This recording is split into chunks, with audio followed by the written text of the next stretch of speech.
Check. 1, 2, 3. Check. 1, 2, 3. Good morning, everybody. Welcome back to the channel. And for those of you who are newly subscribed, thank you for subscribing. I truly appreciate it. So today I thought I'd do a catch-up video on some news. Get caught up on some news. What's going on with coronavirus? I know they just announced a whole bunch of lessening restrictions. We go over some of that and answer some viewers' questions. And then we'll talk a little bit about some upcoming stuff. I haven't been around. Well, I've posted some stuff, but not as much as I wanted to because work is absolutely insane right now. Weather's breaking and people are doing stuff. So my work has been crazy. So all right, so let's get into some coronavirus news. Get caught up on that. So let me make myself a little bit smaller here, and I'm gonna tuck myself right there. And if anybody's wants to know, that light bulb hanging right there, I'm actually in the process of restoring a vintage floor lamp for one of my neighbors. I did 2 already. This is the last one. I'm waiting on a specific part to come in so I can get that one finished. So yeah, I do have some skills besides sucking at YouTube. So okay, let's get into, we're at Vermont Digger here. Kind of like their website, the way they've got it done up. So state loosens restrictions on bars and restaurants. Workers feel at risk. What else we got? So Vermont coronavirus report updated Wednesday, March the 24th. 89 new cases, which is down from 95 yesterday. 18,028 total cases with 222 total deaths. Vaccinations, 83,398 have completed their first dose. We got 98,700 people fully vaccinated. That is about, what's the population? Like 400,000, so that's about a quarter. I would say, oh wait a minute, if we've got, okay, so we got 98,000 fully vaccinated, but it's only 18% fully vaccinated. So that's what, 1/5, so we got 500,000? Oh, okay. All right, so anyways, back to that. 4,000 daily doses administered and 276,000 total doses administered. Hospitalizations, we've got 23 people in the hospital, which is down from 27 yesterday. You got 5 people in the ICU, which remained the same. 16% are partially vaccinated, 19% are fully vaccinated, and 35% have received at least 1 dose. And this was as of yesterday. So that's good. Vaccines are doing good. Vermonters and 60 older can now register for vaccine appointments starting today. What else we got going on here? Burlington bars can now reopen with no further restrictions by the city. Let's take a look at this and see what it has. Okay, Burlington bars can reopen now with no further restrictions by the city. This was as of yesterday, the 24th, 6:15 p.m. Where'd you go? There we go. The city of Burlington will allow its bars to reopen this week, Mayor Weinberger said Wednesday. Governor Phil Scott announced last week that bars across Vermont may reopen on Wednesday after more than 4 months of closure, though they must adhere to restrictions on their hours and capacity. Municipalities may impose their own limits on bars, but Weinberger said at a press conference Wednesday afternoon that Burlington has no plan to do so. That's good. So life's slowly starting to get back to normal, and I hope it gets back to fully normal, not a new normal. So that's what I'm hoping, that we get right back to fully normal. It's, this is that the coronavirus gets treated just like the seasonal flu. Some people get vaccinated, some people don't. People catch it, not as severe, but it's I'm hoping it just becomes like the normal flu. All right, so we considered doing that, and it decided that did not make sense, he said. I don't see a justification to have harsher rules on bars than restaurants on the other side of the street. He added that the city would watch the situation closely. Under state guidelines, bars will be subject to the same restrictions as restaurants. Both are limited to 50% occupancy and must end table service at 10 p.m. They can seat a maximum of 6 people together at a table, though the governor has now loosened restrictions that prevented bars and restaurants from seating more than 1 household together. Okay, that's good. Cases rise among those in their 20s. Scott ordered Vermont bars to be closed in November of 2020 in sharp in response to a sharp increase in COVID cases statewide. Last week, Chittenden County had an average of 43 new COVID cases per day, up from 29. According to the data the city presented on Wednesday, the recent rise is largely due to a spike in cases of COVID-19 among 20 to 29-year-olds in Chittenden County. No other age group has a comparable increase, but, of course, Chittenden County, 20 to 29-year-olds, college students. So, the data shows that we are seeing a surge in the virus in populations that aren't vaccinated yet. President of the University of Vermont Medical Center. Trend also tracks case numbers reported this week at UVM. University announced Monday that 93 students had tested positive over the previous 7 days, shattering its record for the number of student cases in a single week. Well, then there you go. It's college kids are going to be college kids. So that's good. They're doing that. Good. So things are slowly starting to open up. That's a great thing. Absolutely. What do we got down here? House advances bill with $150 million in a paradigm shift for broadband build-out. What do we got? Aiming to boost internet service throughout the state, the Vermont House voted Tuesday to provide $150 million in a new government body to pursue better broadband. So that is one of the issues that Vermont does have, being as rural as the state is. And I did link a video up above on the one where I talked about internet and I think cell phone.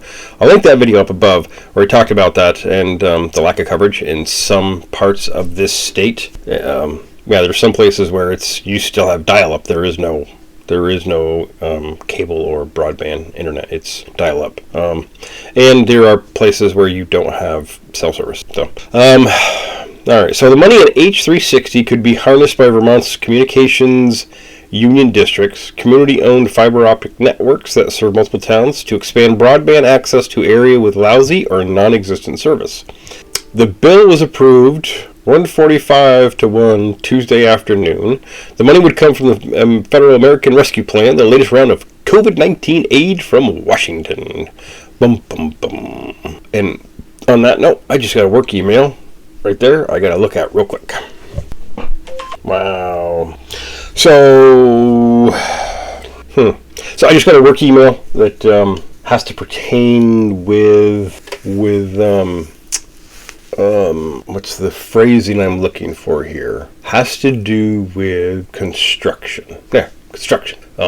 So I'm gonna have to do a video on what's going on in construction right now nationwide. So yeah, look for that one. I'm actually going to do that one right after I get this one completed, uploaded, then I'll do that one and get that uploaded for like Friday. So you get two this week. You get to see this face twice this week. All right, so let's get back to Vermont news.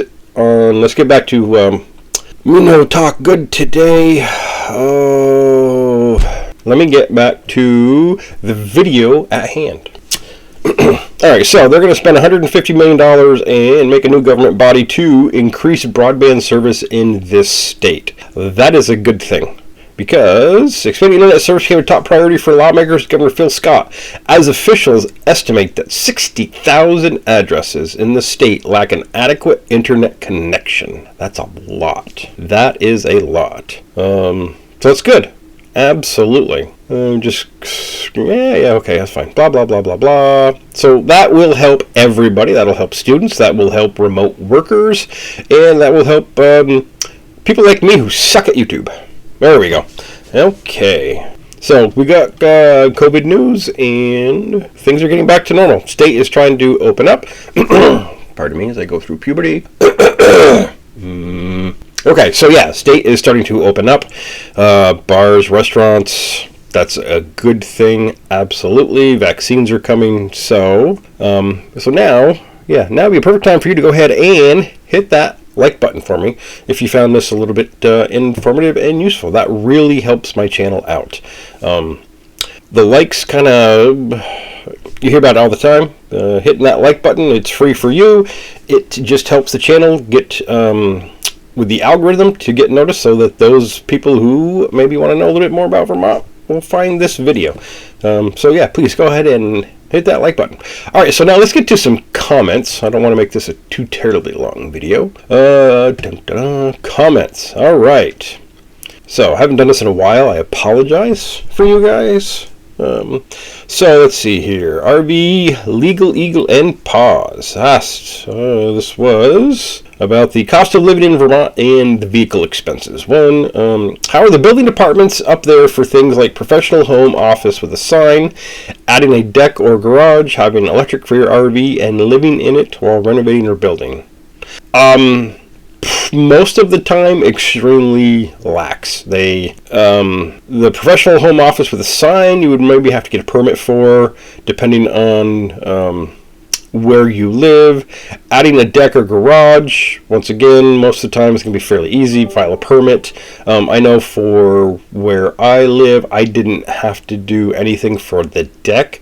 It was, if I'm just going to change the square, change the footprint of the house, then I would need to pull a permit. Other than that, I don't need to pull a permit. So if I'm going to raise my roof and wanted to do like a shed style dormer, don't need a permit for that. Any interior remodels, don't need a permit for that.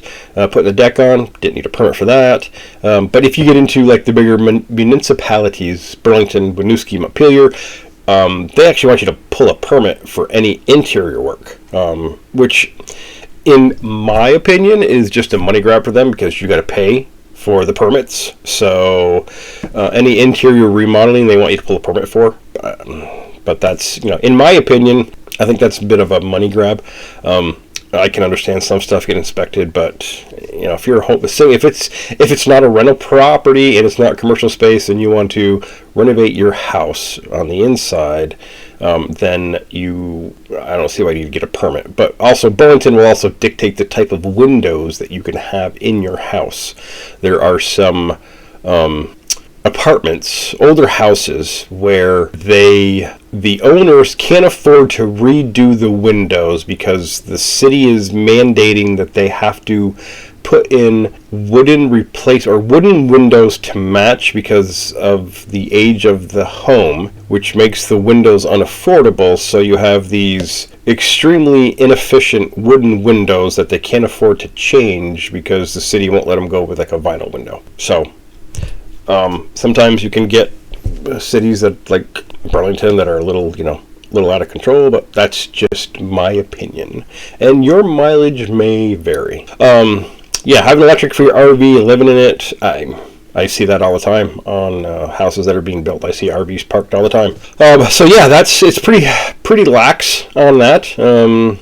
Just do a little bit of research, but most of the time getting a permit and stuff, it's pretty easy. So Carlos Martin on the same video, budget in a new car far more often in other states, even with the washing or undercoating. Cars here will rust away. Yes, they will. And the inspection. So Vermont revamped the inspection process for vehicles. It's very strict now, and a lot of times if there's little bits of rust here and there, that some of the stations, they won't pass you. They will not pass a car for inspection for that. So yeah, so you may want to you may want to budget for a newer vehicle, or if you're handy with body work and can keep the maintenance up, then you can get a few more years out of your vehicle. Roberta talking about take a ferry ride at the King Street Dock. Yeah, I've done that. I believe it's closed right now. They're redoing the pier. That's what I heard. I haven't been down there to see that. Drake was talking about he moved here from California because of the freedom of the gun laws. Well, there's a lot more freedom besides just guns between us and California. And then PJB, we talked about the shopping for groceries. Milk and eggs prices are comparable to Walmart in Florida. They may be comparable, but boy, you guys have a lot more selection than we do here. Absolutely. Then there is no kind of tax or fee that I'm aware of. So, and it's there is a few small family farms, but most of the dairy producers are all part of either the there's a co-op that they're a part of, or they're part of like Agrimart, which is a huge dairy producer. Okay, and whoever this individual is, and I know that's Russian, asked where you can buy a plastic plate with ribs that fits between the layers of apples. I have no clue. That was, the crushing end for these apples. Yeah, that was an old video. That was Cold Hollow Cider Mill, and I linked that one up above. I did that tour. I actually need to get back there and redo that tour because I was using my old Samsung S7 and the audio crapped out on me, and then it started skipping the video, so it's horrible. I actually may go in and re-edit that and take part of it out, because I also did a visit to Emily's Bridge in Stowe, which is a haunted bridge. So let me know in the comments down below if that's something you guys would be interested in. I just kind of did those, and did put the bridge separately, so it's not quite such a long video. Let me know down below. Alright, Scott Parsons. Yeah, X7's for you is you. Yeah. Alright, up in the summer months, seeing the snow is cool. Well, there's not much snow sitting there right now. It's pretty much all gone. We actually have a flood warning in effect for Saturday, because we got rain coming tomorrow, and the ground's still somewhat frozen, and then this rain is going to melt all the snowpack up in the mountains. So we're gonna have quite a bit of water coming down. Roberta, drive down 89, yeah, 3 weeks ago. Yeah, the Whale's Tales, and I think that's most of the new comments. I'm still going to do this reaction one for the Lady of Heaven trailer. So I still have no idea. Haven't Googled that, haven't looked it up, so I'm going to get to that. I guarantee I will get to that. And then Scott Parsons was talking about Marshfield Village Store in Marshfield. Made to order subs, pizza, and other things. So here's something I'm thinking of doing. So I'm thinking of, because I did the visit to Martone's Deli, and I'm thinking of doing a part of the Vermont Living that I'm doing is how to eat like eating like a local. Eating like a local, kind of like where, different subs, different delis that you can go to, different little restaurants, mom and pop restaurants. Let me know down below if that's something you would like to see, or if it's something you would watch. So, yeah, let me know. I think that's it, guys. I think that is pretty much it. I didn't see a lot of new comments, and I know there's other ones I got to get to, and I know somebody was asking about some other things. Springfield. Yeah, somebody was asking how Winooski was. I know I said last video, work has gone crazy. Life gets in the way, guys. This is just my part-time little side gig thingy, and then yeah, so somebody did ask me, somebody did send me a email asking how they could, because I'm not monetized. I'm nowhere near being monetized yet. And, that's the goal, as with everything, is, a side hustle. I get monetized, I do, I don't. The goal is, hopefully I do. Well, we'll see. I'll put a link down below to if you guys want to throw a couple bucks my way, if you find this entertaining, informative, I would appreciate it. If you don't, no sweat. Not too worried about it, but somebody asked how they could help my channel out, so that's the way to help it out. That, and also smashing that like button.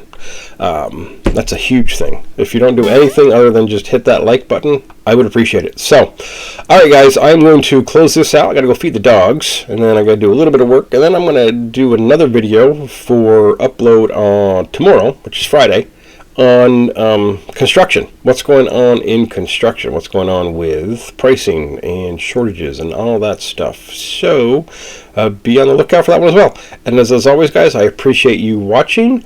Yeah, take care, and remember, somebody loves you.